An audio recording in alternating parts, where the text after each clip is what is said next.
Welcome, everyone. This is one of Art Woodard's webinar series. I've chosen to name it that way just to give some respect to Art Woodard as far as him facilitating these webinars as well. So we want to continue to just give knowledge for wellness for individuals.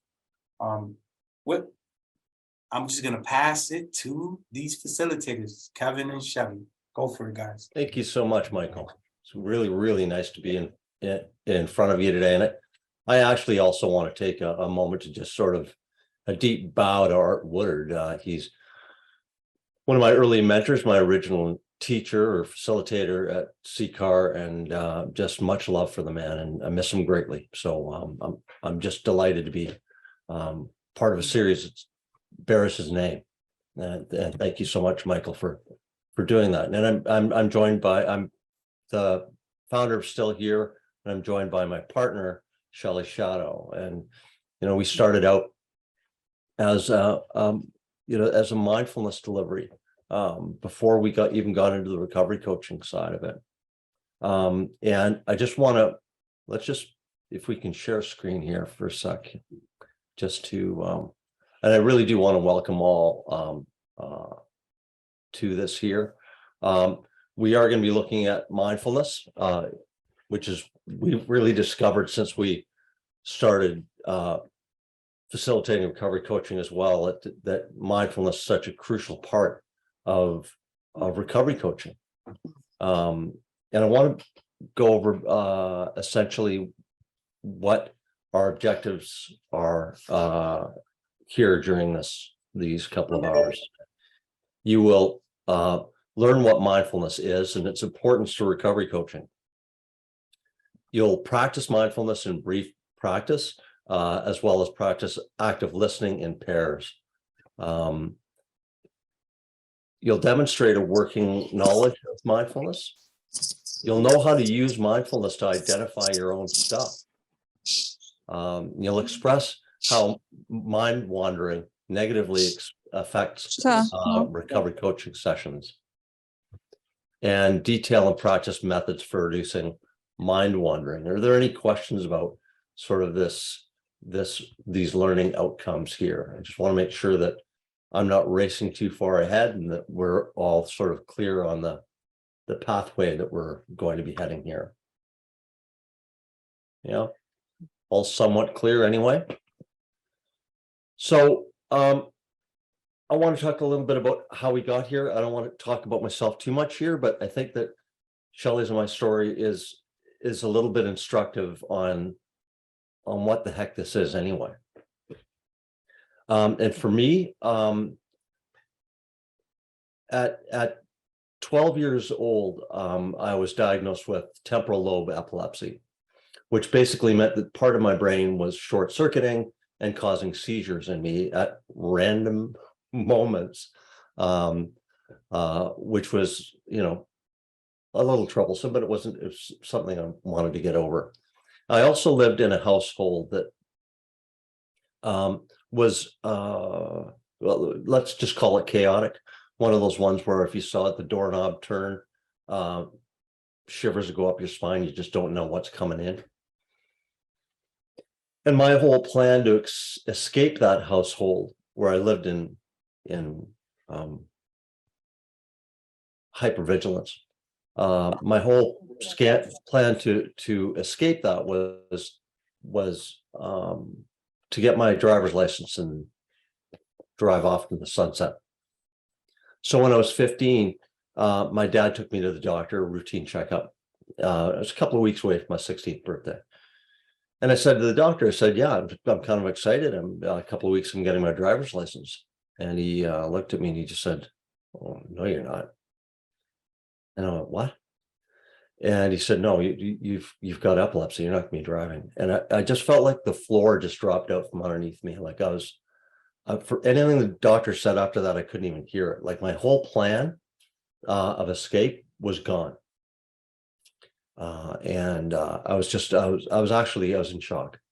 And remember driving home and the radio crackled to life, and it was the Transcendental Meditation guys. And they said that that they could cure a whole host of maladies. And one of the things they mentioned was that they could cure epilepsy. This is back in 75. And I said, Dad, you have to take me to this transcendental meditation, guys, so that, and he said, let's just give Western medicine a chance. So we got home, and undeterred, I ran up to my bedroom and I sat on my bed, and I had no idea what I was doing. But I just thought, I have to give this meditation thing a chance. So I sat in what I thought was a meditation pose and relaxed, and my attention just naturally came on the sensation of breathing. And I settled in, and something happened. Like, for the first time in my life, I actually felt safe. No matter what was going around in the household, right here I was safe. I was calm. I felt at ease. I was okay with who Kevin was. And there was something within me I hadn't experienced before. I felt a sense of joy I hadn't felt in years. And I fell in love with this practice. And it no longer mattered to me what this was going to do for my driver's license or whatever. I was in love with this practice. This was something I was going to do like this. I was going to do that began a daily practice when I was 15 years old. And it just cultivated from there. The practices became longer, and I was looking for a way to get this meditation practice off the cushion and into my day-to-day life. And I found out that there was this little Vietnamese monk named Thich Nhat Hanh, and he was writing about this thing called mindfulness. And I read everything I could about it because it was about bringing that moment-to-moment awareness off the cushion and into my day-to-day life, into things like conversations, into things like shopping, into things like walking to school, into things like drinking my tea, being fully present for it and not judgmental. And my practice cultivated a while. I had 4 sisters and a brother and mom and dad, and everyone in that household had to be medically treated for anxiety, depression, or bipolar, except for me. And I thought maybe it was like an accident. I thought maybe my seizures were saving me from it in some respect. I didn't know. And then 2004, my sister, and I was now sober, my sister called me up on the phone and said, "Did you ever think of sharing with us what you were doing?"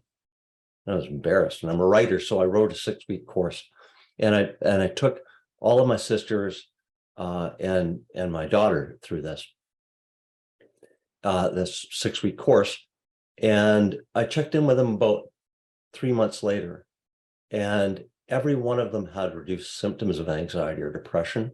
And one of them, my eldest sister, was on advice from her doctor, off medication and symptom-free, just through her practice. And from there on, I just thought, I have to share this with as many people as I possibly can. There's enough people out there with anxiety and depression. I really want to share this. And that basically started what is now still here. In 2017, I left a career in journalism to do this full time. This is my lifelong sort of passion, is to share this. And the cool thing about this is that my story is unlike anybody else's, and nobody's story is really exactly the same. And mine was an experience of learning on my own, learning by braille, sort of feeling my way around with it. I know Shelley's was much different. And the cool thing about Shelley's was she had some instruction, so it was able to she was able to learn a little differently. I don't want to tell her story, but Shelley, maybe you can talk a little bit about your story and how you got here. Yeah, absolutely. Welcome, everyone. It's really great to see you all here. And I'm always struck by, no matter how many times I hear Kevin's story, just to think of a 16-year-old boy being able to, or a young man, I should say, being able to just go and sit and start meditating on his own. It's always so inspirational. So thank you.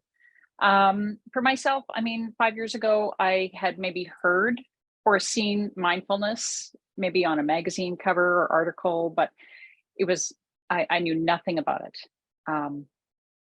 And I had started around that time, I had started a yoga practice at home, and I really enjoyed what a yoga practice was doing for me, that I felt like I was able to come to a place within my body. What I didn't realize is that yoga is actually one of the entry points for a mindfulness practice. So I was already kind of on my way, but I just didn't know it. For myself, I also came from a very chaotic, alcoholic home. And, you know, I've done a lot of different things. I've been to treatment. I'm a person in long-term recovery.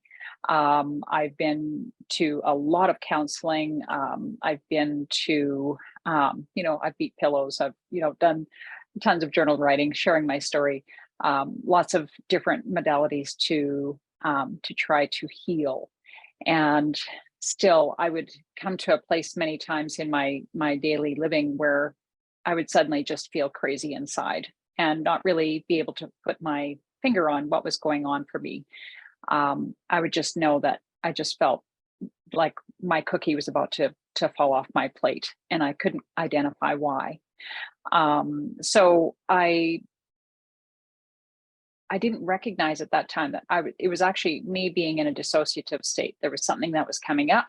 There was some emotions that were coming up. And in the past, I mean, that was what kept me drunk for a lot of years, where I, you know, if I had an emotion, I'd go drinking. That was my modality. That was just in my toolbox. If I had an emotion come up, I know how to cure that.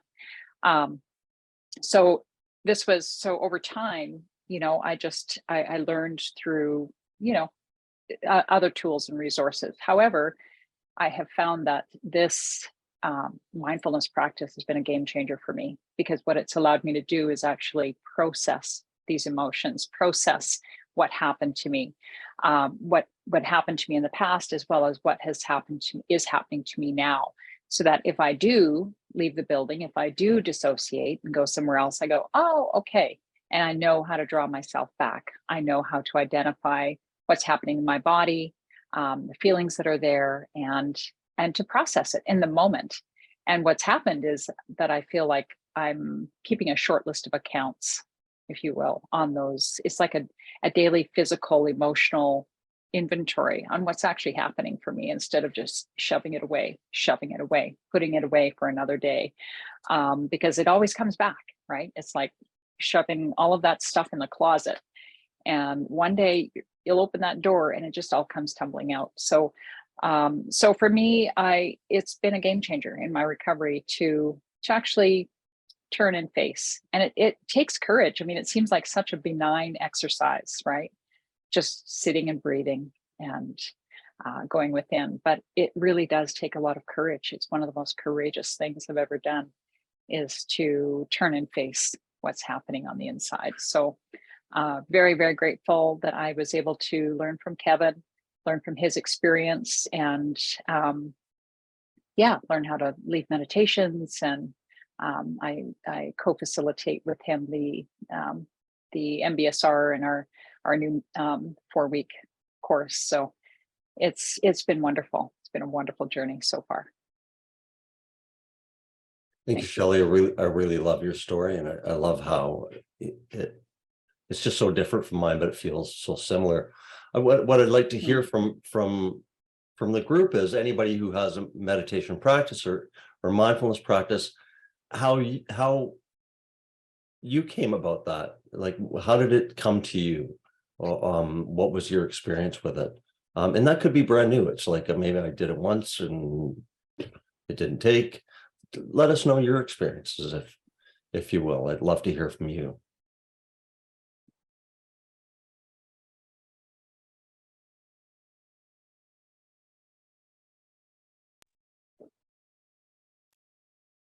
Yeah, Melody.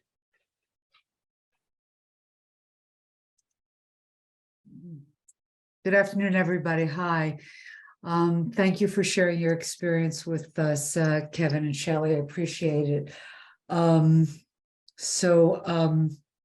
My journey in meditation started in high school, and it allowed me to quiet the voices that were in my head, and to see whether the voices that of what I was hearing was whether it resonated with me or not. I'm a person in over 3 decades of long recovery, so I've had a long relationship with prayer, meditation, and the mindfulness of that. I recently took a class, spiritual sanctuary class, with Ayana Van Sants, where we meditated 45 minutes every Sunday morning on scriptures which were not familiar to me. I keep pushing the, I don't know if it's the boundaries or the walls of my own limitations so that I can be comfortable in the seat of unknowing. And I use mindfulness in my business practice with my coaching. I use breath work, and I use a lot of what's sitting within us, moving that out to what's sitting alongside of us, as to create some kind of comfort in letting up, as opposed to stuffing down as addicts do, to find some comfort. Breath work, prayer work, chanting work, candle work, have all been a part of my life for a really long time, and I'm glad to be here. Thank you. And I also feel that art's words and teaching style have impacted me greatly as well, and I'm grateful to be in his orbit. So I'm so glad to hear about you guys. Thank you. Thank you so much, Melanie. Wow, like what a beautiful term that is, like letting up rather than stuffing down. If I had to boil it down to its dry ingredients, I think that's sort of been the effect here as well. I'd love to hear from anybody else's experience, just however that came to you. It could be, it doesn't have to be a 46-year experience like mine. It could be very short. It could be, the very sort of draw that may have made you go, hey, let me learn more about this. What occurred for you?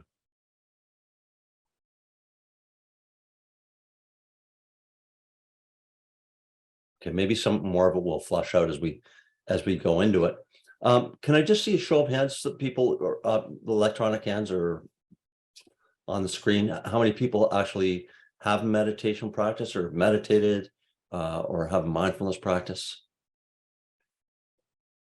Okay. Great. Love it. So maybe I'd like to hear from the group.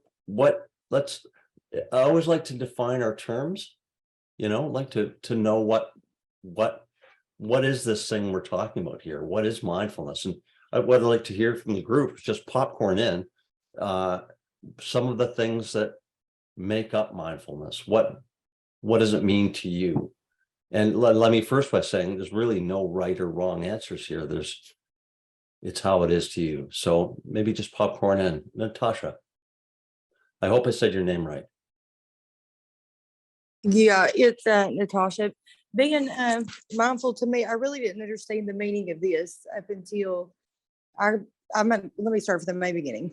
I've been an addict in and out of recovery for the last 14 years of my life. And I've tried, to get clean and sober, and it never worked. The past 3 years, I started doing like the NA groups, doing step work and things like that. And I never really understood what being mindful was. But to me, it means, being open-minded, accepting the fact that you're not always going to be right, or the fact that there is more than one right answer to something, and to meditation. I get up every morning and I do I have it like a JFT book that I read, the AA book that I read. And then I just have, it's just like a meaningful soul meditation book. And to me, that's what, being mindful, that's what that is somebody's peace. Beautiful. Thank you, Natasha. I love it. Being open. That's Yeah. what I'm hearing here. Yeah. Mhm.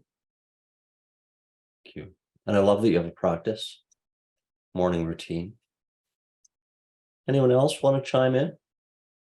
We have John S. on the chat who said being present and living intentionally. Really nice. Yeah. Yeah. Oh, And it is that's John John S. Schwartz. It is John S. I wondered, but I didn't want to point you out. Glad you could make it, Welcome, John. John. Glad to be here. Wouldn't miss it for the world. Aw. Thank you. Anyone else have any other thoughts, even one word or phrase of what is mindfulness? Yeah, from WBRCC. Hello, everyone. My name is Robert. I'm a person in long-term recovery. That means I've been in recovery for over 3 decades. It's a great topic. I love mindfulness. In the process of in my recovery, I learned more about mindfulness in my recovery process. For me, it's a spiritual principle that I need to live by daily.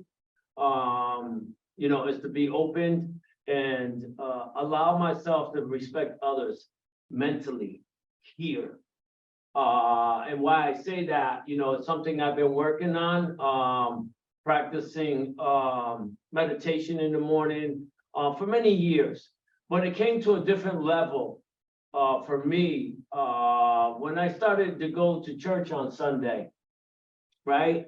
And I started to attend a mass on Sunday, and you said something so profound. You said about the mind, quieting the mind, right? And I remember sitting in there, and as who I am, the mind never stops. You know how that goes. It's always racing. I call it racing. And I remember sitting there one day, and I said, oh my God, I need to be mindful of what's being said here. Because if I'm coming here once a week, then I need to be mindful and I need to listen to what is being said, right? And I had to tell myself that day. And what happened was it off and on continued. It continued. So I more often now, when I go there, I always tell myself, be mindful of what's being said. Because I need to listen, I need to listen and not allow the noise dictate what's being said. I'm there for a purpose, and mindfulness gives me a purpose. Purpose to listen to what is being said and not what I think is being said. There's a difference. And that's something that I use mindfulness practice on a deeper level when it comes to that day. And not that I don't do it at a deeper level any other time, but for that day, I have a purpose. And for me, mindfulness is to be open, to be aware of what's being said. Not only that, to respect the person that is saying it, if it's that case, or anything else in that situation. Because mindfulness comes in broad different things. It could be action. It could be action as well. So I appreciate it. When I seen this email come out from Michael, I said, oh, wow, we got to make sure we sign on. So my volunteers who are here, who are early recovery, they can understand mindfulness is something that we need to practice daily. So I thank you, and I appreciate the experience that was said so far. So thank you. Thank you so much. I love what Robert. you said. So rich. A lot of what you said there. And the first thing that struck me was was the devotional aspect of this. This is, for a long time, the contemplatives and this isn't just a Buddhist thing, that's the contemplatives in many, many religions have been practicing this very thing, maybe not calling it mindfulness. Shelley, what was the name of that father who speaks deeply of this? This aspect? Richard Rohr. Richard Rohr. Richard Rohr. R-O-H-R. Look him up, folks, if you want. If you're involved in Christianity or another faith, he speaks so eloquently and beautifully about how this practice fits marvelously and all of that. So thank you for bringing that up. I loved it. Ed, over to you, sir. I practice my meditation is an inward inventory, if you will, of my successes and my defeats.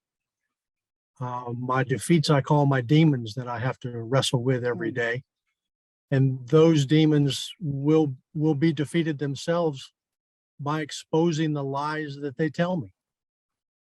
And during this inward reflection that I use every morning to kind of set myself up for a day, it prepares me to expose those lies. And sometimes that's extremely painful.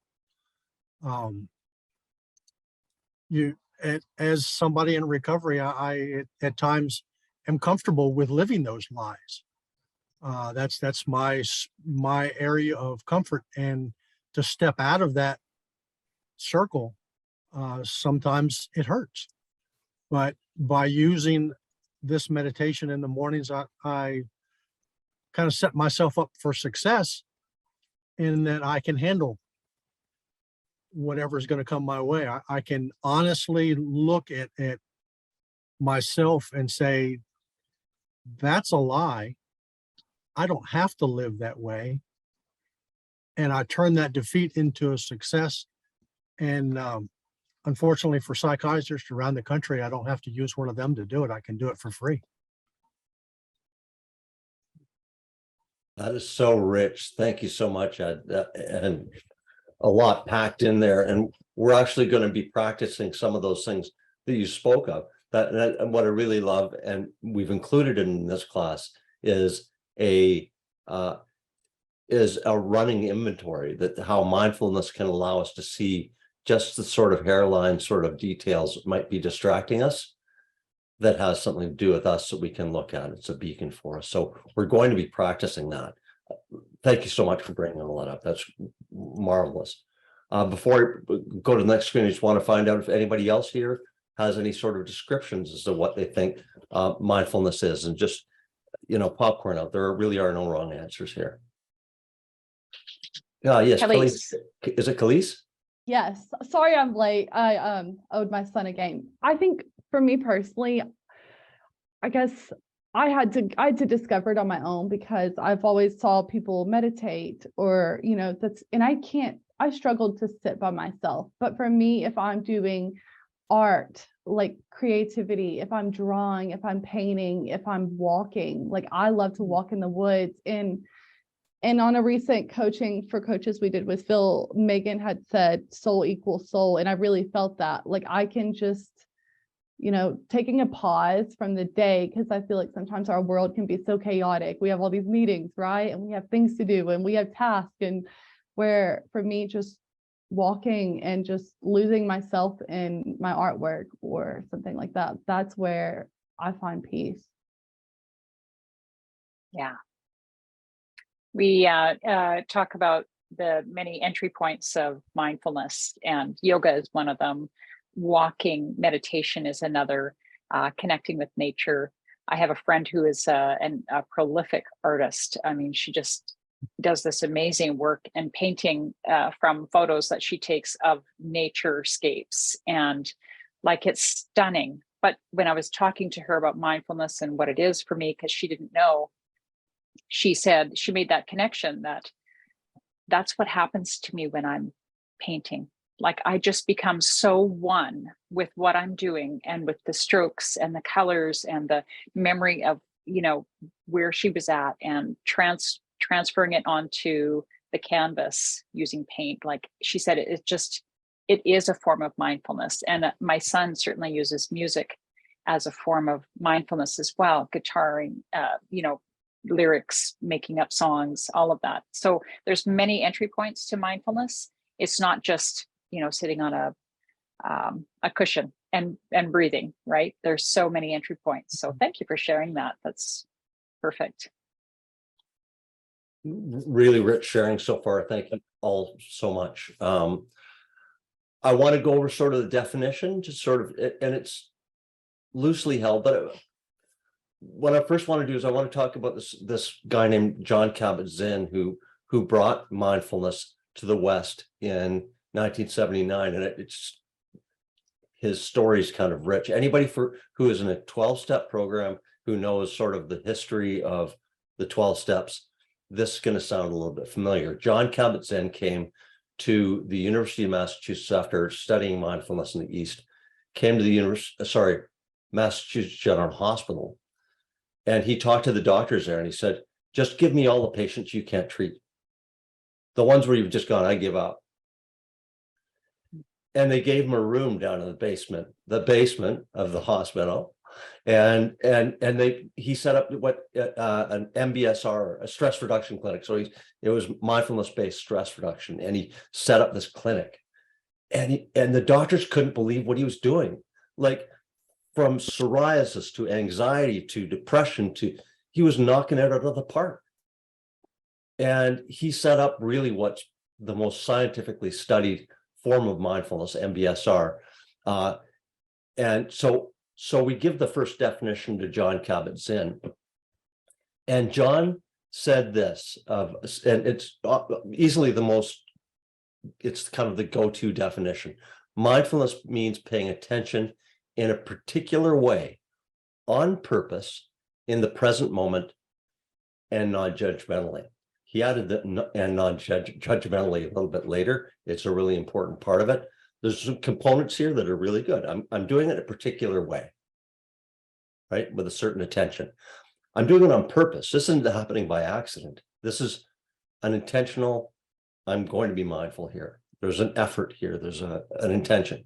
In the present moment, of course, it's that sense of presence and non-judgmentally. So you can sort of feel here in your bones how this fits within the coaching field. Like this is, when I sit with a client, this is what I'm bringing. I want to be intentional about being present with them on purpose and non-judgmentally, right?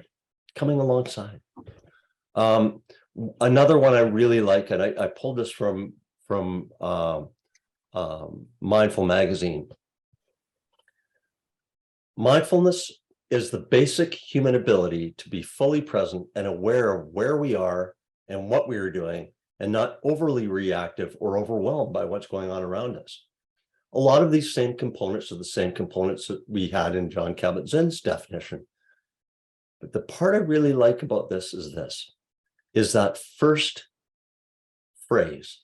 Mindfulness is the basic human ability. In other words, you don't have to be a straw-chewing hippie, a guy on a mountaintop. You don't have to be in a monastery. This is like a basic human ability. We all have the capacity to be mindful, to bring this. We all have this. No matter how distracted we think we are, whether we have ADHD or whatever's going on, we all have this. This is a gift. This is our own innate ability. It's inborn in us.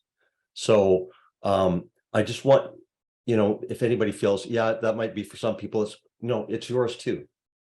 It's yours too. Yeah. Any questions about these definitions? Are you, Khaleesi, you saying something I missed? Oh, I just talked to myself, but I like these definitions. I guess whenever y'all were reading them, I'd never seen the seasons change until I moved to England because I'm from Texas. And so I get excited, or I mean, I just have an awareness of the world that it's like I'd never seen before. The leaves change colors, and I'm like, Mom, look at this, and like I'll stop and just look at the, just all of the things that I'd never seen before or never noticed. And that's kind of what it made me think about, like reading these definitions, just having that awareness. And it's not like I'm judging anything. I'm just like in awe, I guess, or just present.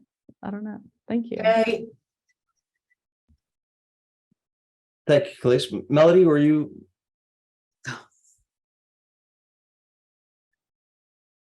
Okay. So, we could yawn on about this until I do promise you this. If you let Shelley and I go, we will talk around the clock about this. And we could, but there comes a limit to the benefit of us talking.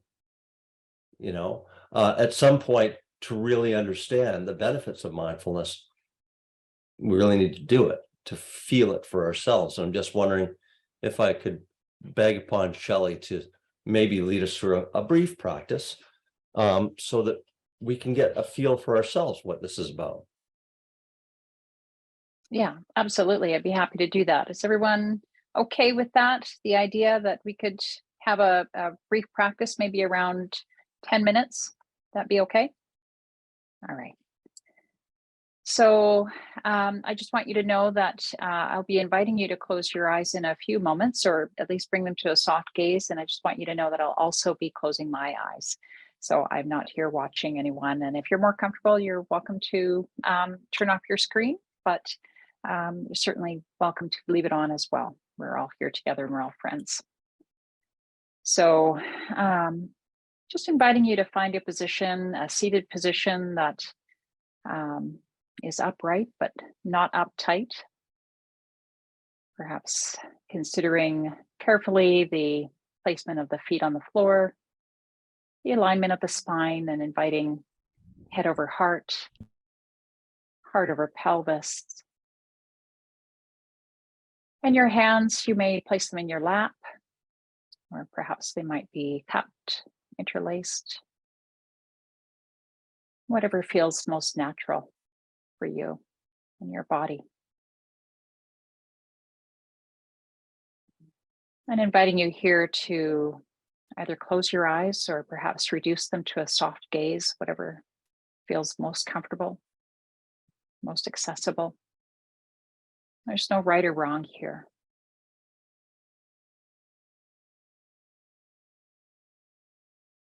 And inviting here just an awareness of this body exactly as it is. Just having a sense of this body sitting here. Noticing its shape, its positioning.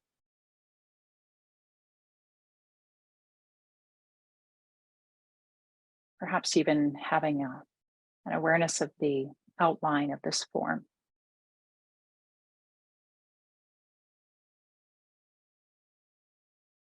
Just observing, non-judgmentally, just noticing, experiencing this body exactly as it is. Having a sense of the aliveness of this body.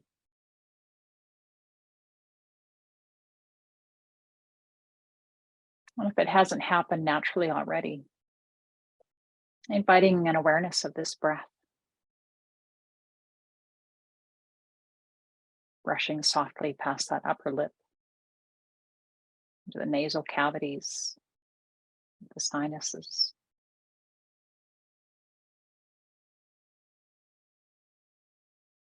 Filtering down the back of the throat, into the lungs.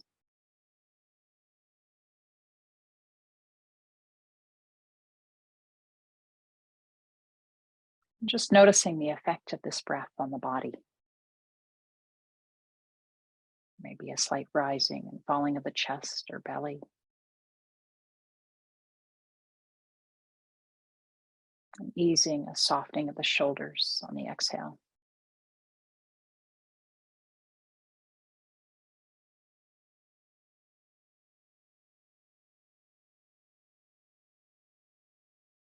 Inviting you here just to linger within just this breath, the awareness of this breath.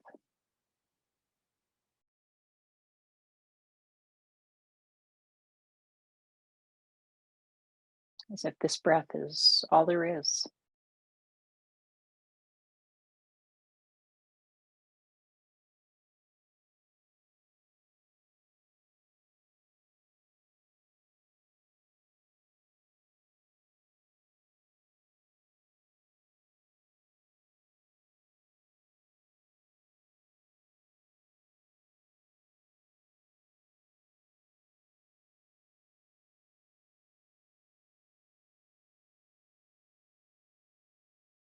And you may notice here that even as we get quiet and still,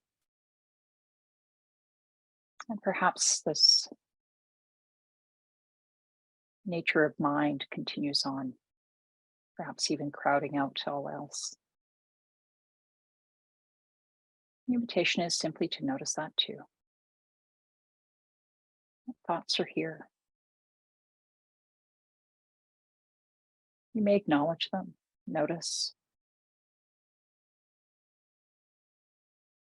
give them an internal nod, and then gently and without judgment, returning to an awareness of this breath,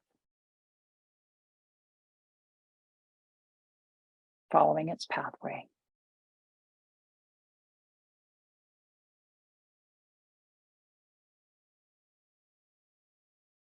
Noticing perhaps that slight pause between the inhale and the exhale.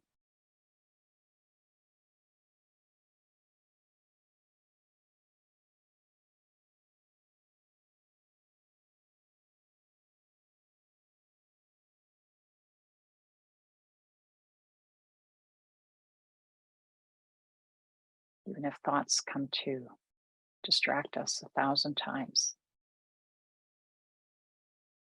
we can return to this breath, this body, just one more time.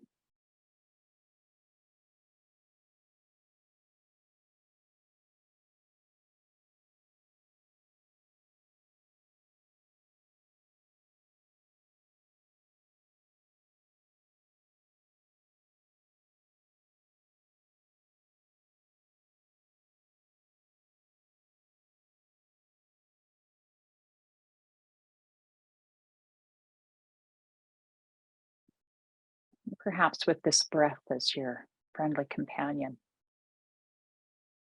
inviting you to bring the awareness intentionally to the feet.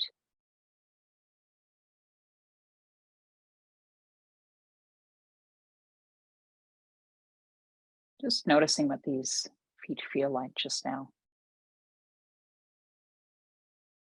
There's warmth or coolness,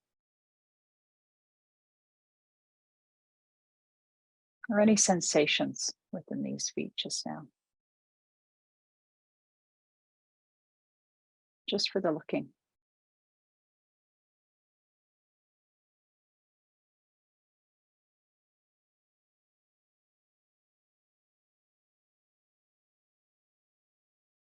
You may notice if perhaps the mind focuses on left or right more prominently.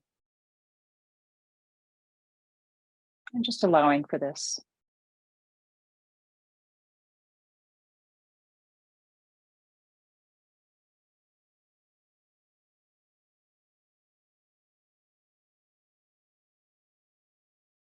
The invitation here is simply to experience these feet with an open mind, an open hand, and welcoming.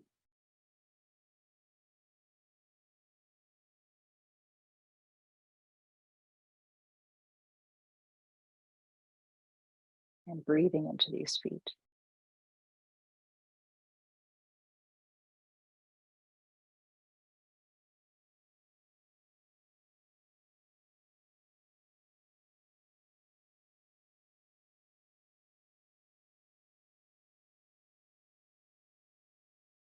Having a sense of the groundedness,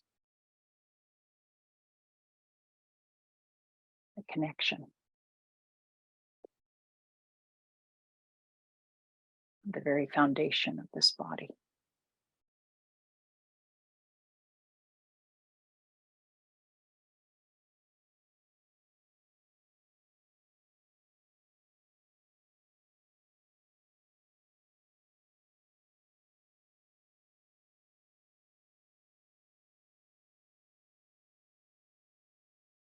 I'm inviting you here to perhaps draw this awareness back up to the lower leg, past the bend of the knee, to the upper legs, and finding the hands, whether they're placed on the upper legs or somewhere in the lap.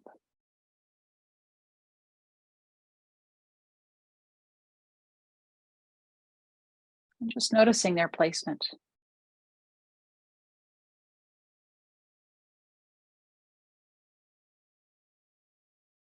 These hands at being still.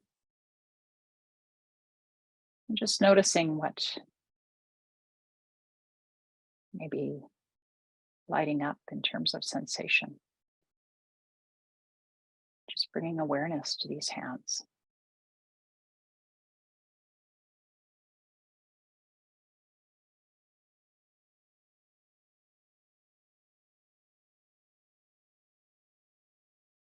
Their warmth, their coolness, tingling.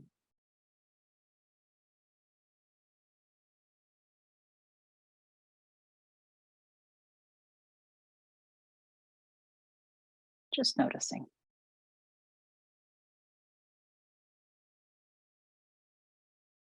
And continuing to breathe, breathing into these hands.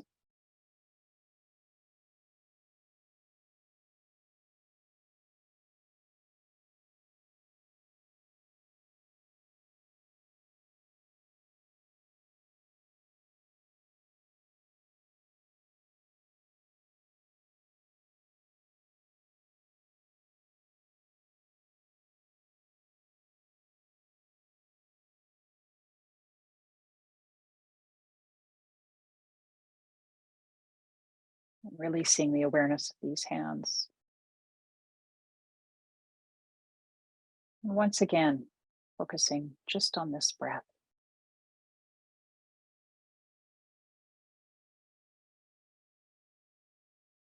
And if it feels accessible here, inviting a sense of gratitude.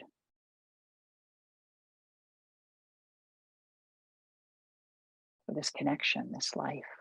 This life-giving breath, this body,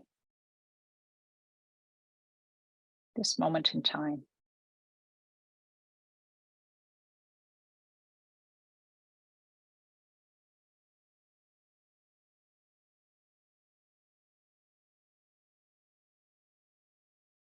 This ability to feel, experience.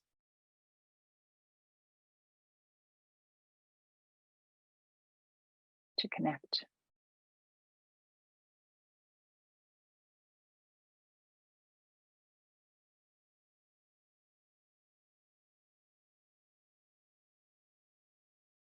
And when you are ready, perhaps on an exhale, inviting you to open your eyes and taking in the environment around you.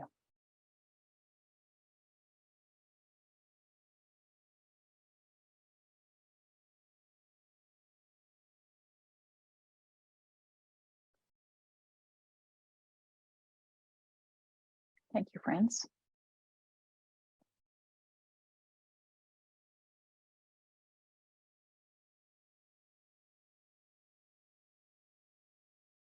Some of you may be feeling like you don't want to be interrupted, and that's okay too. I honestly could have stayed there a little longer myself. But maybe for some of you, that was a different experience. As I mentioned earlier, this is not a benign, lovely experience for everyone. If it's something that's new, sometimes it can conjure up different feelings. So I'd just love to hear from you.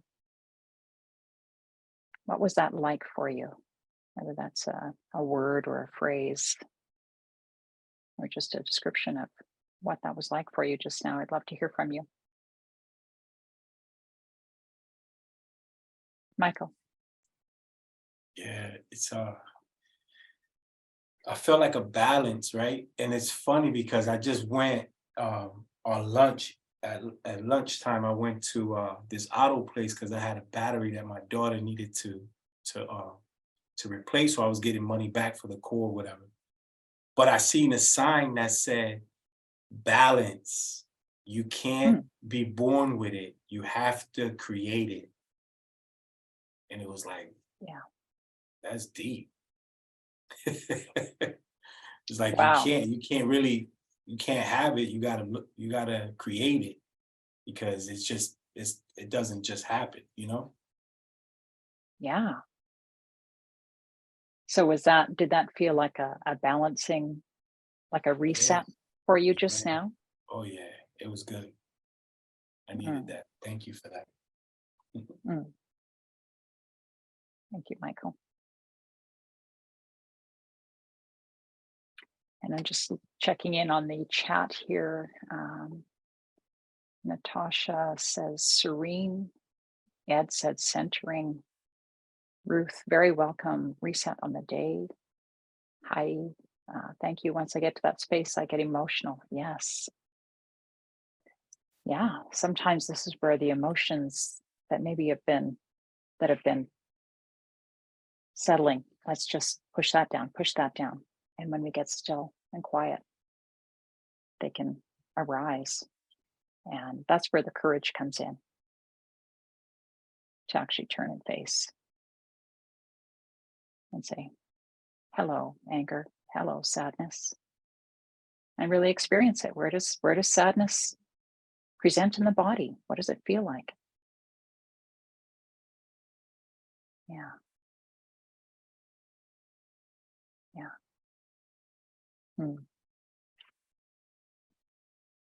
Anyone else have anything to share?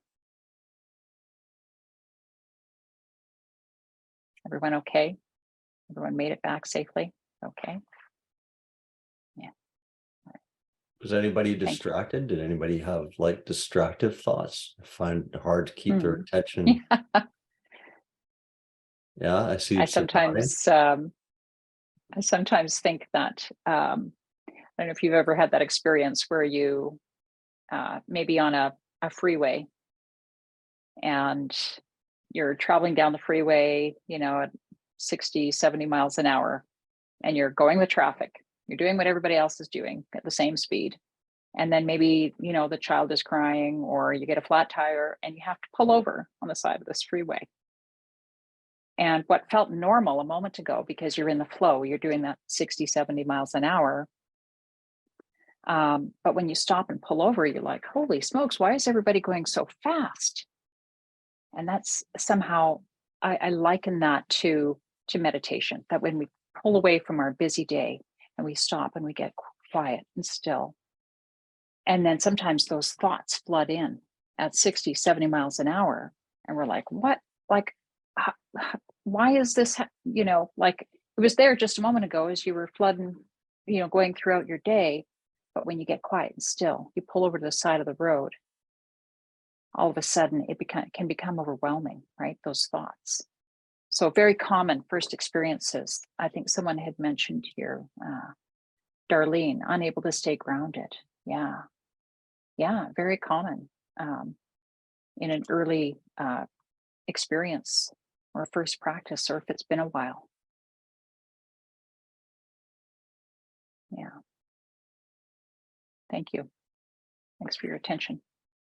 And it's important to note that if you feel that you were distracted, it's important to know that it was stillness, it was being present that knew you were distracted. We can't, as Shelley said about that stream of traffic, if we're in a state of distraction, we aren't going to know we're distracted. We are off in a dream world. We are completely distracted and living in that distraction. I'm always slightly amused when I ask people about their mindfulness practice, and they say, "Oh, I'm always in the now." I don't know. Like, I've got a pretty sharp practice, and I'm not always in the now. It takes being present to know you're distracted. So a lot of times when people are living in that world of distraction, they're completely mind wandering. They don't know they're mind wandering because they're off wandering. So the fact that you know that you're distracted it indicates to me that there were moments of mindfulness there for you as well.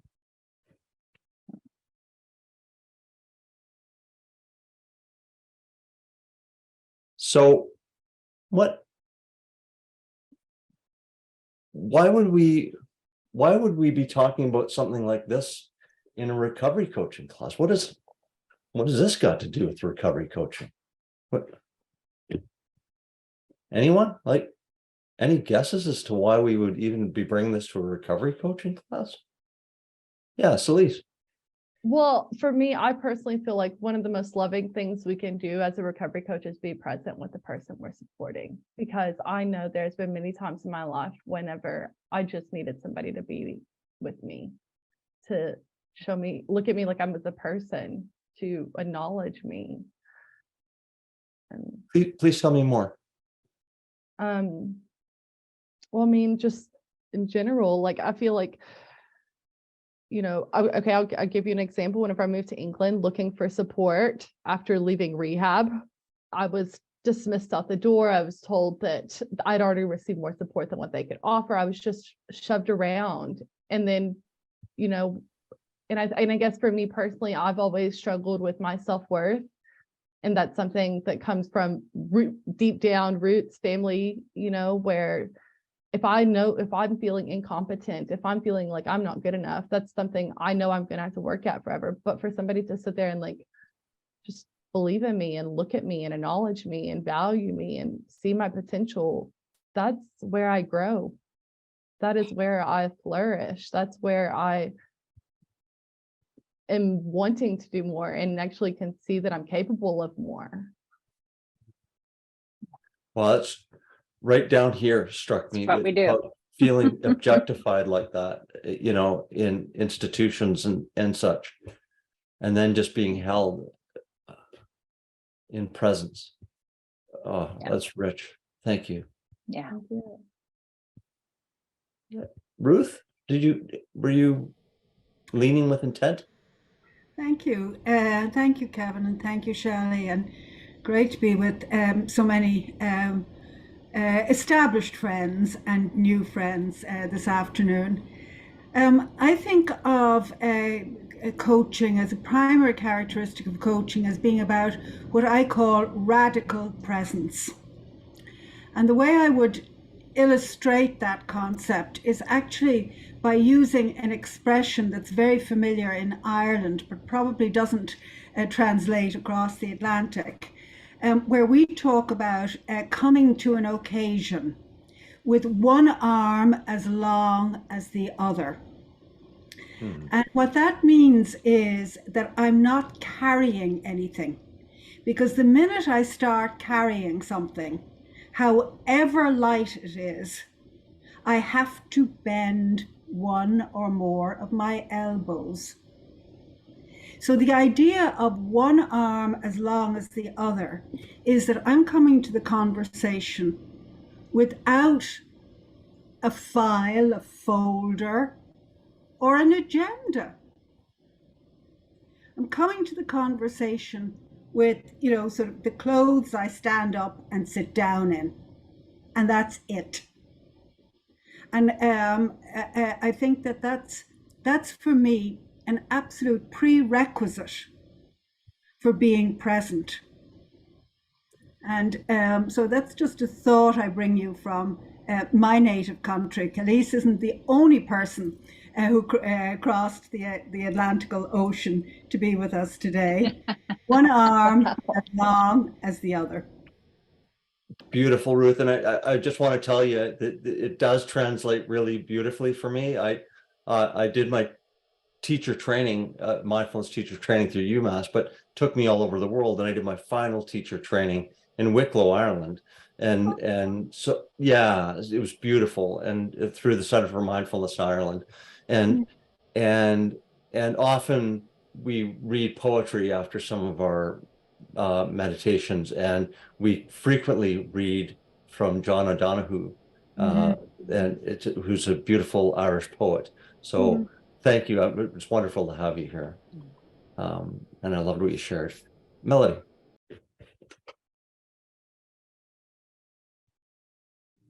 Yeah, hi. So just to digress for 1 minute, the brief practice, I lowered my body temperature so much that I got really cold. And when you got to my feet, I was getting ready to go and get boots because that's how cold my feet had gotten. And I was so grateful for the words invite and awareness and notice and sensations. So for me, what has mindfulness got to do with recovery coaching? Well, if I'm going off the C-core definition of cheerleader, advocate, support group, resource broker, all of that, I as a coach have to be in radical acceptance of my client. And I see part of my job as removing stigma and judgment in their language and in their vision. And so that's where mindfulness comes in for me, that if we eliminate the words good and bad and we just see our experience as is, there's a different sensation for me that resonates in the body that I'm aware of. And my awareness has been that it lets people move fluidly into the what's next. And so so for me, it was interesting. The woman before me said radical presence. I think it's radical acceptance. And most addicts do not have radical acceptance. Most people do not have radical acceptance. So I'm really glad to be here.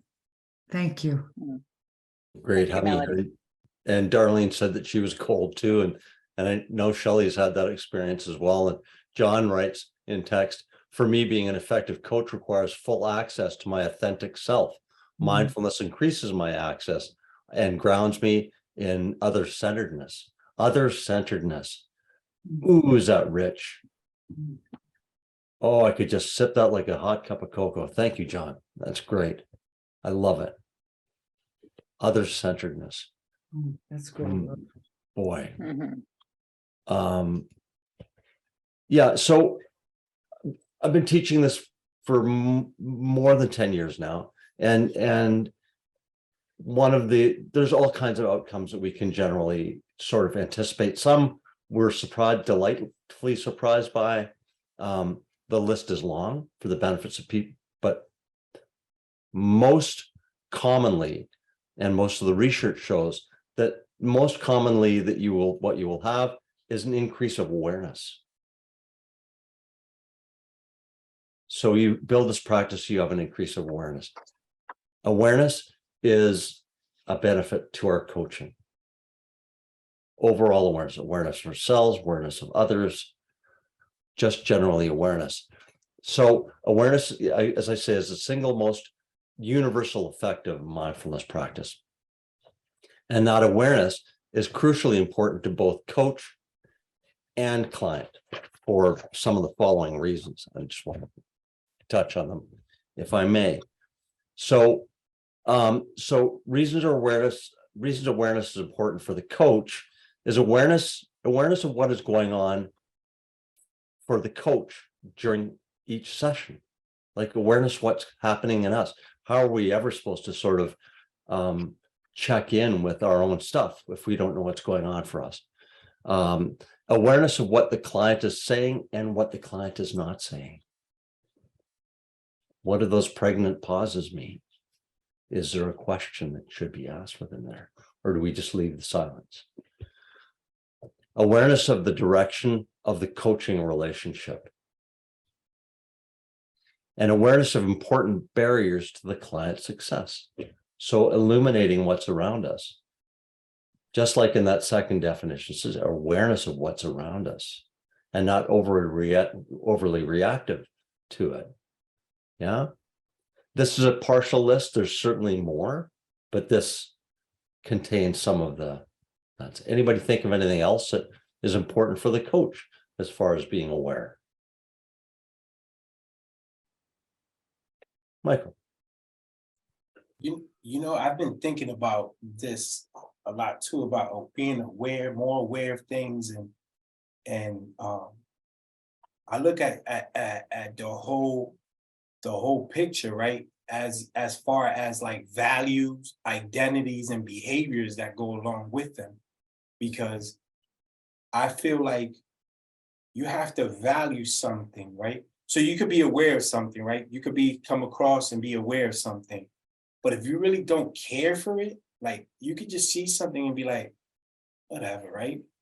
Or you could be aware of it and be like, oh, you either expecting it or didn't expect it, it caught you off guard and you got to react to it, right?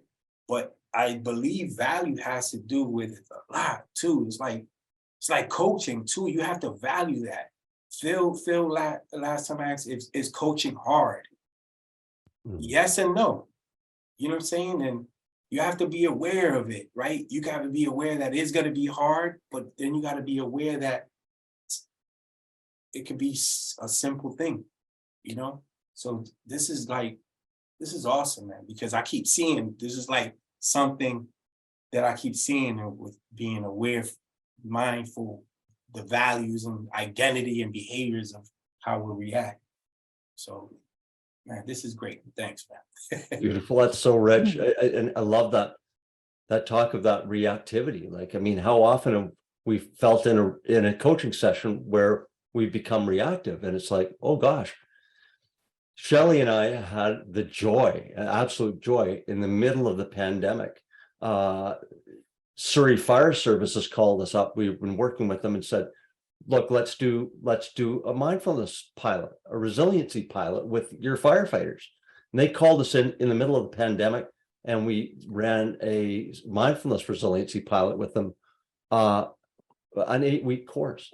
And we ran metrics beforehand and metrics afterwards, really sort of detailed metrics on how they're, and we found that the firefighters had a 25% reduction in reactivity just in those 8 weeks.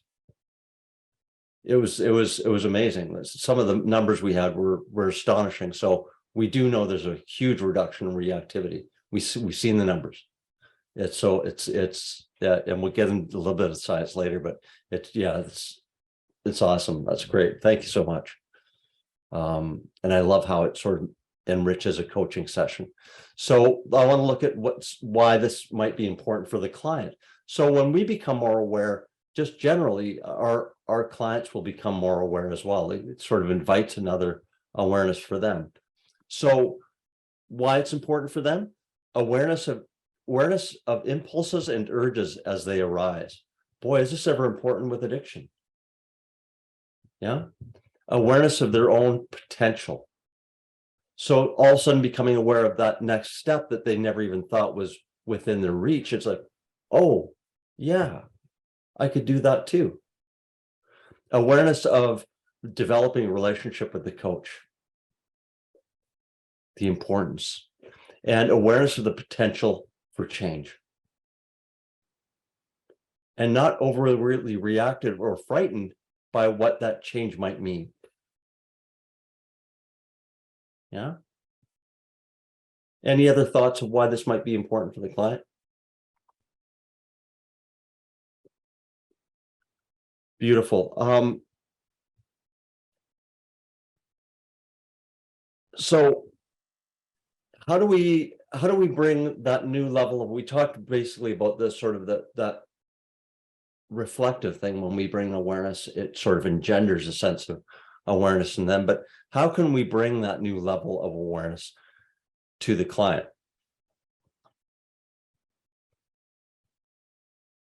Any thoughts? I think in a way, like one of the roles of a recovery coach is a role model. So if I'm modeling self-awareness, then I mean, I know that I mean, I have role models. I have people that I look up to and am inspired by, and I want to be more calm or peaceful. These people, I always talk about my mom. So I think in a way that role modeling that. Yeah. Beautiful. Thank you. Yeah. Modeling, it's, so important. But want to look at the idea of mindful listening. Yeah, Melody.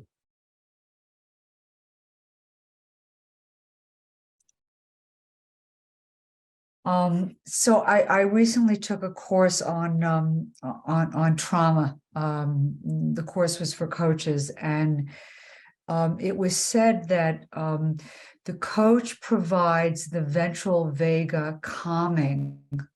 There's a calmness that the teacher said they're not paying you for your experience, strength, and hope. They're paying you for your sense of regulation, your sense of calm, your mindfulness of what they're saying, how you are 100% connected to them. And that for me, I've been learning about the parts of someone. I am just not a recovering addict. That's part of who I am. So it's about expanding the vocabulary for me. And who would have ever thought that someone would want to be in my presence because of my calm energy, peaceful, guiding, kind of like the lapping of the water coming up to the shore. It's extraordinary, and it's for me, it's also an incredible gift to both receive and to give. This is definitely I know as coaches, we have to be very aware. It was mentioned earlier, I don't know who said it, that we have to have a lot of self-care because of what we give out. And so part of me being mindful is making sure I do have my own meditation practice. I show up for classes like this, which I'm thrilled to be in. Thank you. Thank you so much. Thank you, Melody. Yeah, a lot packed in there. Yeah. So mindful listening. Mindful listening is perhaps the most important of all coaching skills. This is from Coaching Psychology, written by Margaret Moore. It's a wonderful book. If you don't have it, I highly recommend it. It's a thin little waif, but it's just packed full of really important coaching information. It's not solely recovery coaching, but it's very applicable to what we do. Very applicable.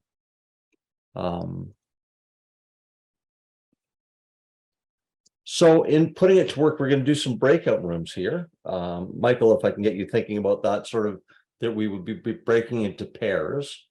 So here's the instructions. So you'll be in a group of two, and the first person will share a personal story. And I recommend it sort of, if you can, have it be a personal story that and we're going to cut down the time here. I've got 10 minutes here. I think sharing a personal story with no interruption for 5 minutes is fine. We don't have to have you in the breakout rooms for that long. So what we'll do is the first person shares for 5 minutes, and then the listener just listens without asking for any clarification, no sort of teasing out answers to it. No, what did you say there? Just quietly listens, no nodding of the head, none of those gestures. It's going to feel a little bit weird, but you'll understand why we're doing it after. And then what the listener does afterwards, after the speaker is finished, for 3 minutes, they'll recap what they heard. And then the speaker will tell them whether they were, how close they were. And then they switch. Sound okay? So it'll be about 15 minutes, 5 minutes for speaking, 3 minutes for recap, and then switch 5 minutes for the person who was listening to share a personal story, and then 3 minutes for recap. Is that any questions of any of that? How many minutes in total? About 15 minutes total. Okay. And I just want to make sure that everybody's paying attention, because I'm sending you guys in rooms where there might be somebody with the camera on. So I'm hoping that everybody's here listening. So, yeah, I'd love to know how that, first maybe speaking to the people who were speaking, and having somebody just looking at you and just, without nodding or asking questions, just listening. What was that like for you? What was that experience like for you? And just popcorn in, where I'd love to hear from you. Yeah, Khalees. I guess I pay attention to body language a lot and facial expressions and stuff. So I'm kind of like, am I just rambling on about something? And it's not, I don't know. Cause I literally just started talking about like something that happened because didn't know what to talk about. And so kind of not say, cause she couldn't nod, so she's like trying to hold herself together. And then whatever I had to do it, I'm like, just sit on your hand. So you don't nod, just sit on your hand. So it was, I don't know, just not seeing oh yeah, I guess I'm a big facial expression person. So that was different for me. Yeah, thank you, Khalees. Ed. I liked it. I think the experience of talking to Natasha was rather unique. I felt like she and I just almost had an immediate connection with each other, and it just got fortified through listening to each other's story there. It was very good. I feel like now I've made another friend. But I think the experience, if I had experienced something like that in person, would have taken it from a 10 to a 25, where, and I know that's not possible here, but I'd love to experience that in person with somebody to see how that works like that. Yeah. In the mindfulness in coaching component of our in-person recovery coach trainings, we build that in there as done in person, and it really is such a rich exercise. Thank you so much, Ed. That's beautifully put. Maybe just go. Sorry, go ahead. Yeah. Sorry. I would just like to say, like, I felt real connected. Like if it would have been, like the client, I felt like we automatically connected. I felt, I guess, sympathy, sympathy for him. And you could tell by his body language and the way that he spoke about it, like he really, that was something that was hard for him to say, but he felt that it was important to say. And I feel like I got a lot out of it. Yeah, beautiful. Thank you. Anyone else? How about for the listener? Like, what was this experience for you like as a listener? How were you impacted by that?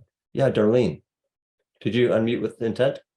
Yes, I did and I didn't. Actually, as a listener, when we first went into it, I was like, I have nothing to talk about. What am I going to say? So, but then as I listened, that brought more out of me. But I do have to say, not being able to nod or use expression, because I'm a very expressive person as well, was very difficult.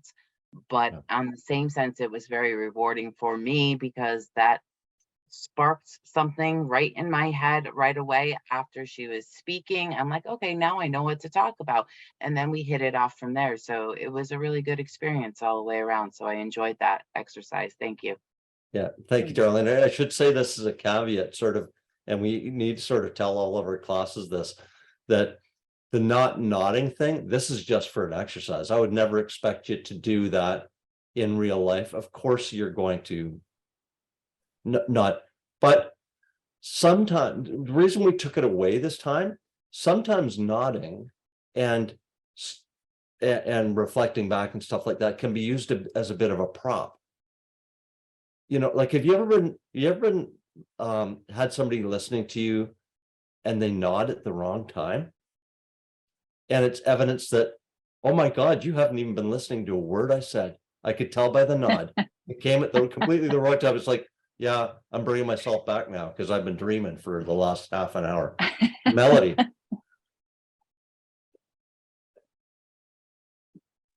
Hi. So I was paired with no one, and it was very interesting for me because I have a client that is going through a really hard time, so it gave me a little time to breathe and focus.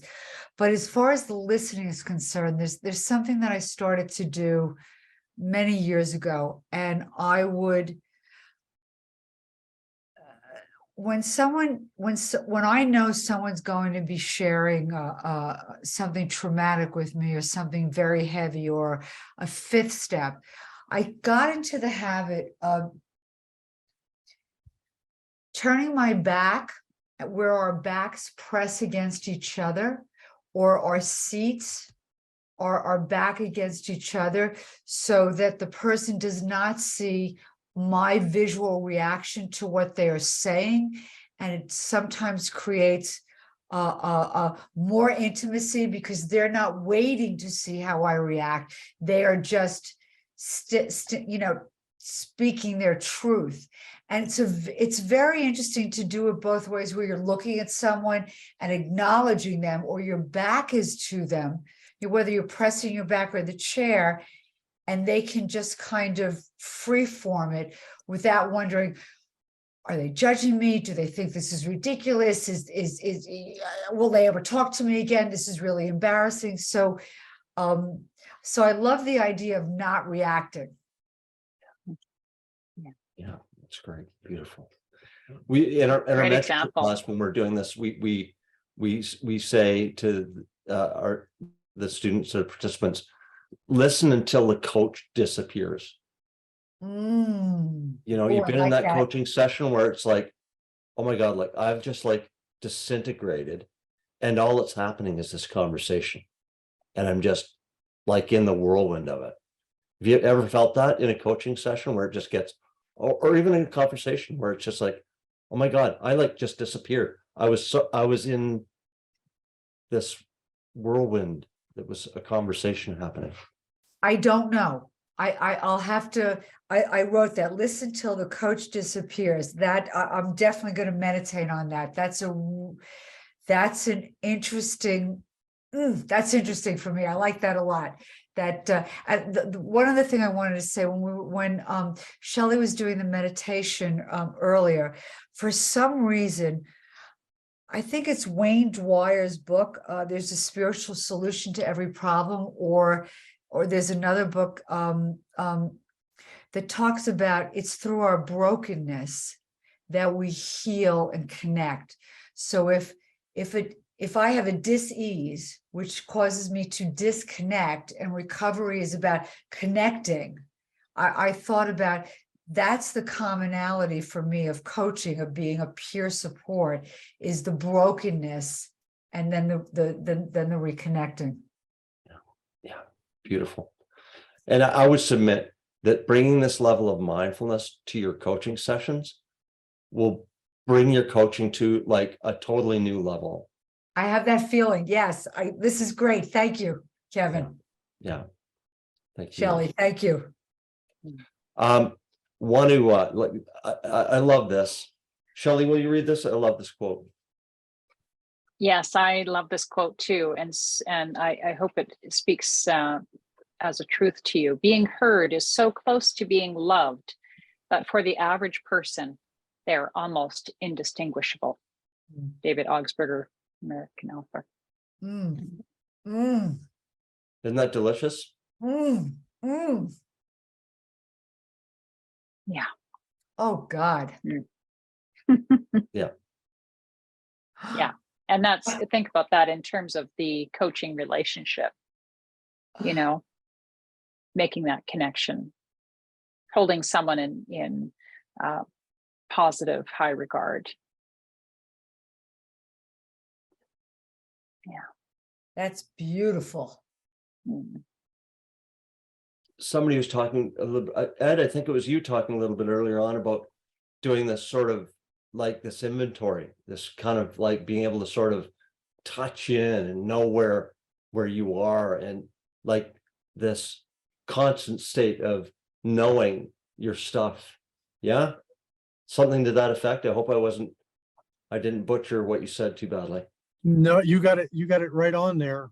Yeah. I like this quote too, because if you can't hear somebody, how can you love somebody? Oh, that's good. Mm, mm, mm, mm. Ooh, That'll be Well, that'll be coming out in 2 years in my latest memoir. So look out for that. wonderful. Write it, we'll read it. link us to the title. Well, So think about how here is the first 4 letters of the word heart. So I want to touch on what Ed was talking about there, and suggest that we can really drill down on this and really get some meat out of this mindfulness. And when we see it as a beacon for identifying our own stuff, like these distractions as being a beacon. A friend of mine used to say when I was in journalism, you only see tracer fire when you're over your target. And when I get distracted, there's something here. And I even think that big blue book talks about it sometimes. When I'm distracted, when I'm irritated, there's something here. So what we can do is we can look at that on a much more granular level. When we're listening to someone and we get distracted, there's something that we can look at that's so, and once we look at it and expose it, it no longer has a hold on us. And we find we're much less distracted by it in the future. It's beautiful when we give these things sunlight. They lose their control over us. Shelley, I think you were going to lead us through an exercise on this, yes? Sure. Yeah, next slide, please.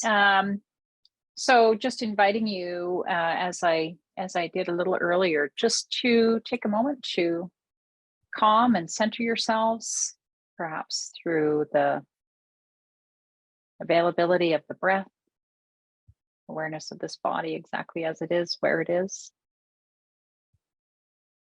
And the invitation is to, as you watch the video, to be aware of your internal distractions.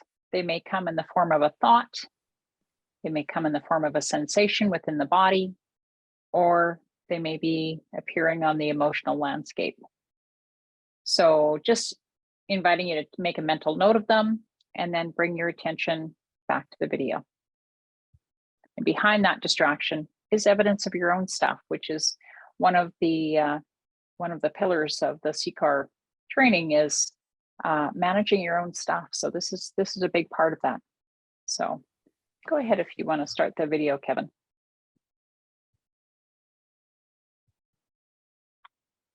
Please give me a thumbs up if you can hear. Okay. Let me go back to a little bit of my history. First of all, I got sober for the first time in 1998. I stayed sober until 2010. In 2010, I relapsed. That's 12 years of continuous sobriety, no pot, nothing, just nicotine and coffee, okay? And why? Why did I relapse, right? That's a really good question. And I think the short answer is because I wanted to try to use drugs and alcohol again. But there were some other like existential reasons. Like the first time that I got sober in 98 and the time that I stayed sober for 12 years, I really just wanted a career in music. And I was, intelligent enough to know that I wasn't going to get that smoking crack and shooting heroin, right? Wasn't going to happen. All right. And probably wasn't gonna happen even drinking or smoking weed. Not for me. For some other people, maybe, but not for me, right? For some other people, yes, I've seen it, right? But not for me. So I cared enough about that career to quit. Okay. Now in 2010, I kind of got everything I wanted. I had a hot boyfriend. I had a beautiful home that I owned. I had a couple of cars, both insured. I had records in record stores back when there were record stores all over the country. I had a great booking agency and a fantastic record label. I had a great band. It was John Starsky, Todd Edmonds, and Byron Cage at that time. And I wasn't happy because, like an addict or an alcoholic, when I got what I wanted, I just wanted more of it, or I wasn't happy with it, right? So when I kind of got everything that I had set my sights on getting, and it wasn't as fulfilling as I thought it would be, I went back to my old standby, which was drugs and alcohol. And that was in Cleveland, Ohio. Okay. I went out driving, and after 12 years of sobriety, I put a crack pipe back in my mouth. And that lasted for a couple of years. I tried to regulate, I tried to stop smoking crack and just smoke weed. I did that for a little while. Like some of you that saw me on the Blues Cruise, during that time, I was just smoking weed and drinking. And I was maintaining for a little while. I did that for 6 or 8 months or something like that. And then inevitably, I went back to it. The great thing about having a support system, whether that be CBT, a therapist, DBT, Smart Recovery, Dharma Recovery, one of the 12-step programs, all right? The great thing about that is you have people in your life that are doing the same thing.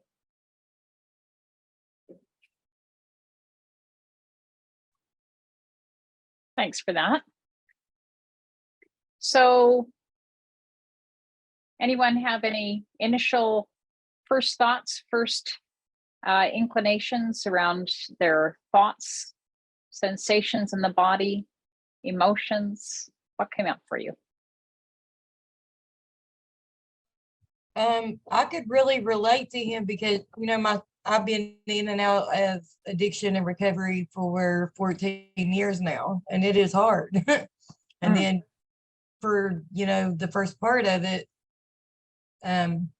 before I got clean this time, that's exactly what I thought. I thought, hey, I could go out and be around it, and I'm not going to relapse. I've got a year or whatever under my belt. I can totally hang out with friends again, and that's a lie. That was a lie. I definitely couldn't, because then I relapsed. And yeah, so I can really relate to, you know, him, the whole thing. Yeah. And then I wanted the career, and I knew, you know, the career I wanted to help people in recovery. Was never going to happen if I was not in recovery. So yeah, I can really relate to him. And I'm curious, Natasha, what was that showing up mostly as a cognitive awareness relationally, or were you experiencing sensations in the body? Was there emotions that came up? Yeah, they were emotions. Yeah. You know, at first I felt, you know, like empathy and sympathetic for him. And like it brought feelings of, you know, like how hard it was for me to do it, and, you know, the things that I had to give up. Like I literally had to change my people, places, and things. Like I gave up a home that I owned and everything. Didn't have to pay rent or anything, but I gave up all of that to move somewhere with rent, pay utilities, and everything, because it's better for my recovery to be where I am now. Yeah.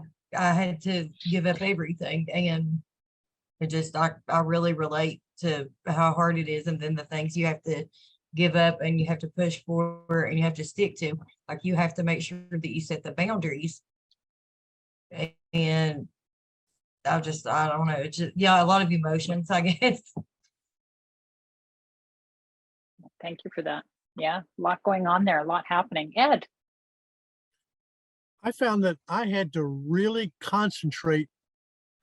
I mean, focus on the words instead of what I was visualizing, what I was seeing.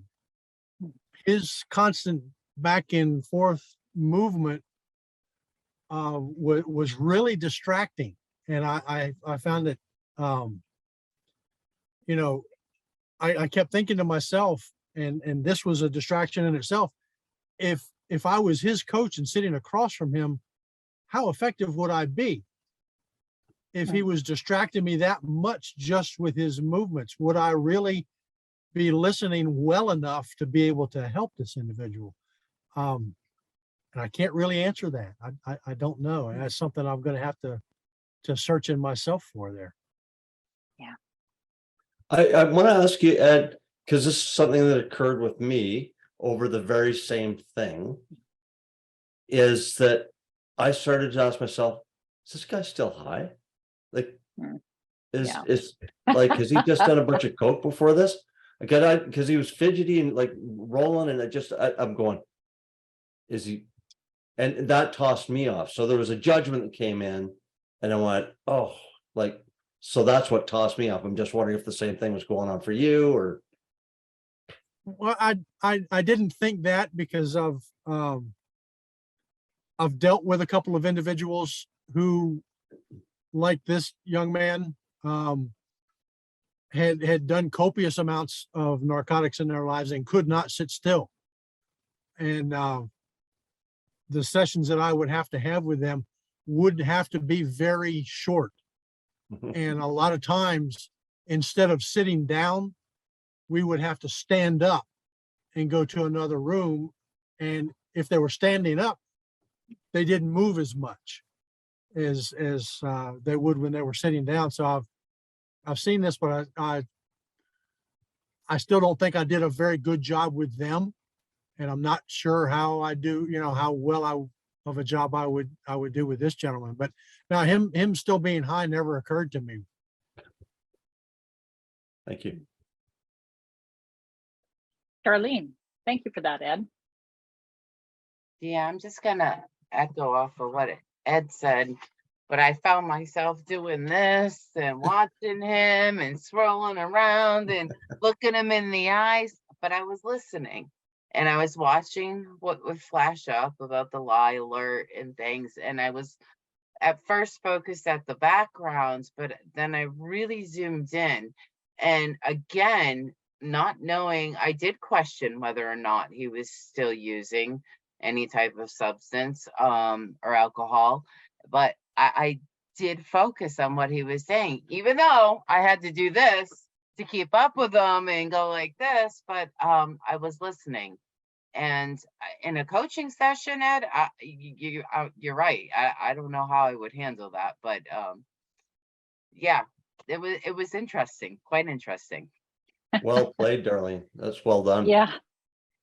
I have found for myself that I have done that same thing, Darlene, had that same like feeling like I was mirroring his body movements.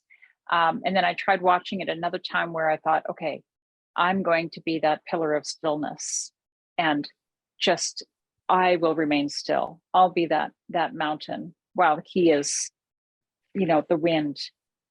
And that actually helped me to focus on what he was saying and picking up on nuances. So I accessed my mindfulness practice actually.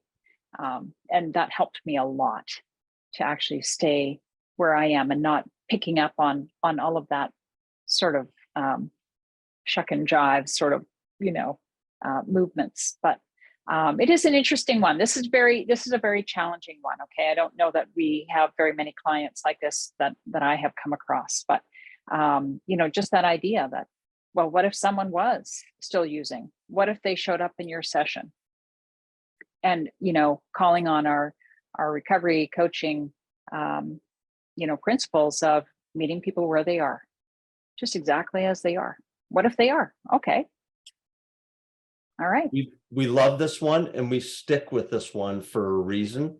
It's packed with all kinds of stuff, and we run it through our mentorship course a lot. And some of the things that throw people off, and this reason why we keep it, because there's a lot in here, the movement, all of this kind of stuff, and that sort of an egoic sense about this guy. Are we reacting to this kind of like ego-centered sort of relaying that when he talks about my boyfriend, some people in our mentorship class say, oh, like that, I got thrown off by that because there's some homophobia going on here. Great, you saw that. That's perfect. The whole is he high? Kind of. So there's all kinds of things that can throw us off, but in our distraction, there's something there for us to find.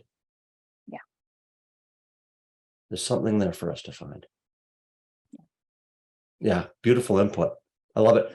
Now, Shelley wanted me to drop this part. We're not gonna. You guys can cut it out at CCAR if you want to. Just this is why it's important to me.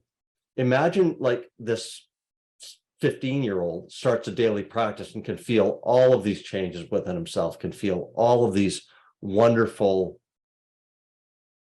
But all I know is what I feel. I don't know. I don't know that to be proven. I don't know what.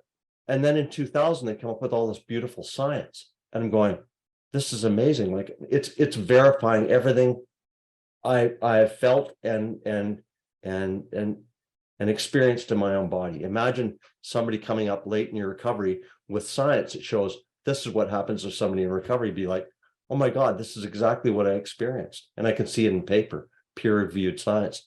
So I just want to touch on a couple of science things that we point to and still here. And that's some major findings. So Sarah Lazar from Harvard discovered that the minds of 50-year-old meditators had the same cortical thickness, that area around the thinking brain, as a 25-year-old non-meditator. Why is that important? Over time, age tends to thin that cortical thickness as our minds become less, sort of agile. And she brought this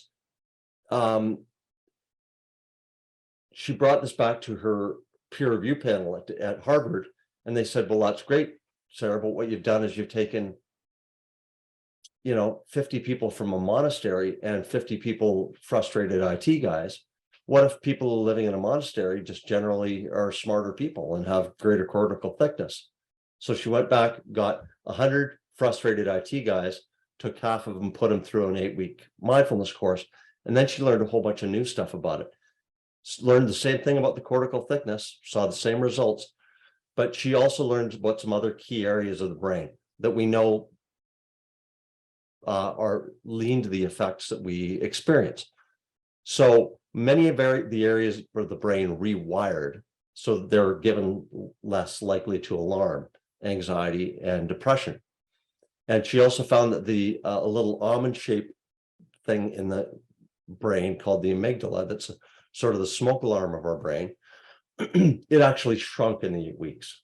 So there are physical changes in those 8 weeks of training that were inarguable. And she's found this over and over and over again. Another fellow out of Harvard, Matt Killingsworth, he did a huge linear study, almost 30 years long. And he felt, sorry, Ed, did you have a question about that? Okay.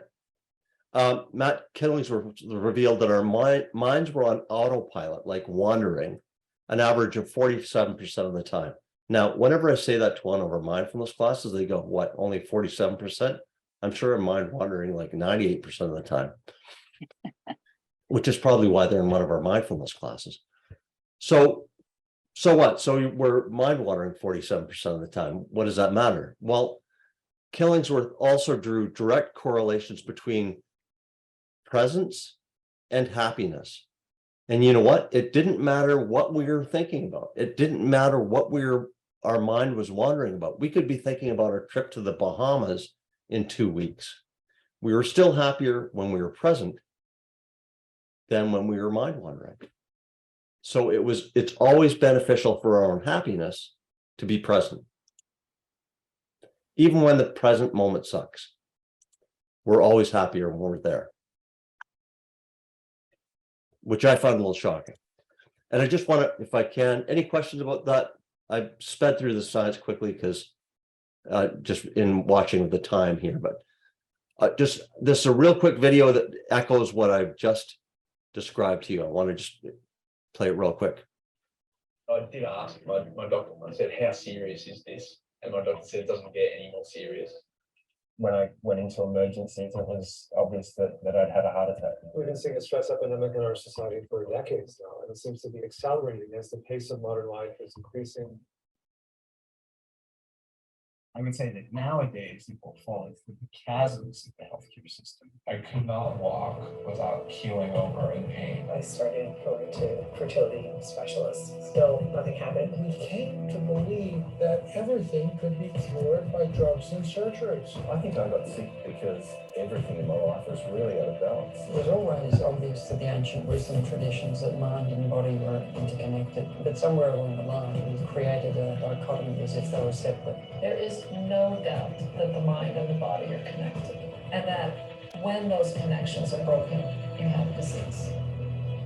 And I can't tell you how many patients have said things to me like, having a heart attack was the best thing that ever happened to me, or being diagnosed with prostate cancer. You want to go, what are you, nuts? And I say, no, that's what it took to get my attention, to begin making these changes in my life. It wasn't like I found some magic medical thing that fixed me. It was actually sort of inner capacity for healing, mental healing. The research had so many clues that it wasn't that difficult to put together.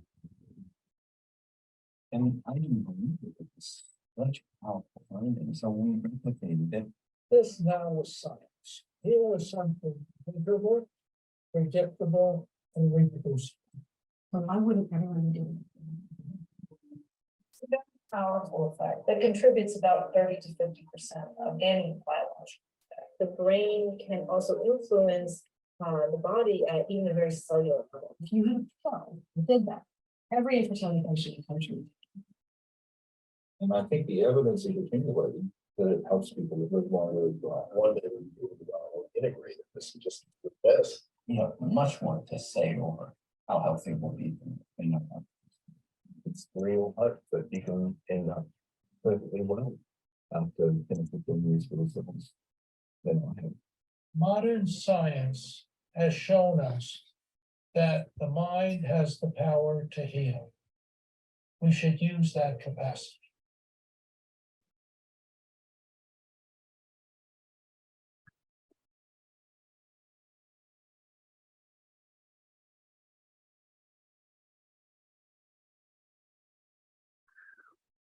I get choked up every time I watch this. It's like this validates everything that I've done, everything I've practiced over these many decades. It's science. There's nothing woo-woo about it. It's proven medical science. And who I took it through at UMass was their medical school. This isn't any woo-woo stuff anymore. So I just want to, in closing, to sort of ask you, how will you bring this mindfulness to your recovery coaching practice? Why have I got my hand up? There we go. So how anybody just popcorn in about how you'll bring it in, Michael? Definitely. So like I was saying, I'm coaching this person and just being mindful of all the situation, right? But not only in the situation of me coaching this person, but in the level of, if I can, right? It gets to the point that I got to be mindful of. My responsibility is to find somebody that can, and not just don't leave it afloat. So I'm going to be this, like I said, I've been seeing this a lot, and I know I'm going to be linking up with you guys, because I think this would be a great, something great for the whole, my organization to be doing as well too. Because we got a lot of coaches in our organization. So it's only right for them to partake of this, right? Yeah. Well, it feels to me like a little bit like a secret weapon.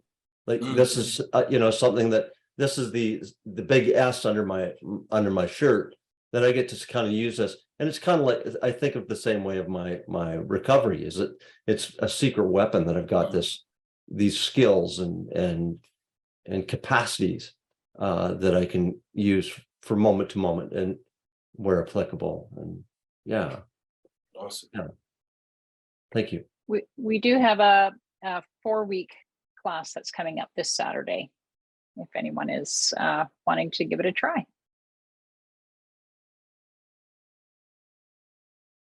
Yeah. But thank you very much for having us. This has been amazing. I just we love CCAR. We just do. Thank you. Yeah. Yeah. You guys are awesome. You guys as facilitators, 2 thumbs up. Thank you. Awesome.